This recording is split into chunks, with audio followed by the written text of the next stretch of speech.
Салам достор, сіздер менен окутул. Бүгүнкү сабактын темасы бүгүн кайсы күн?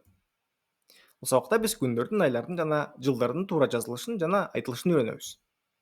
Англис тилиндеги жума күндөрү текстин же болбосо сүйлөмдүн кайсы жеринде турбасын, башында болобу, аягында болобу, ар дайым баш тамга менен жазылат.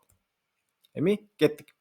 Monday дүйшөмбү, Tuesday шейшемби, Wednesday шаршемби.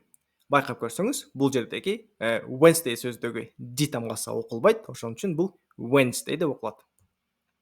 Thursday бейшемби, Friday жума, Saturday ишемби, Sunday жекшемби.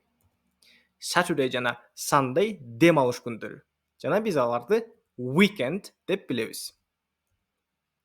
Англис тилинде айлар кийинкидей болуп айтылат.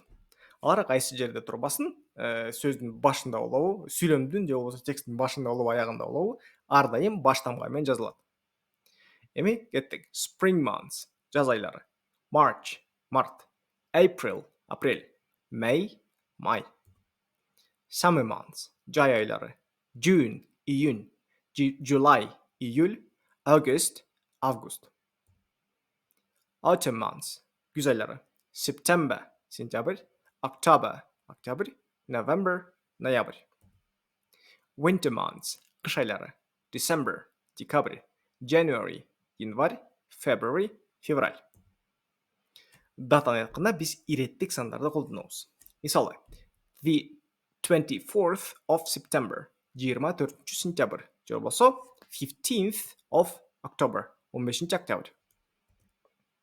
Жылдарды англисче айтканда биз жылды экиге бөлөбүз. Мисалы, 1984. Муну биз 19 жана 84кө бөлүп айтабыз. 1984. 84. 1984. Ал эми 2000ден 2010 жылга чейин жылдарды биз толугу менен санды окуп айтабыз. Мисалы, 2010 2010 же болбосо 2012 2012. Ушуну менен сабагыбыз бүттү. Кийинки сабактарда көрүшкөнчө.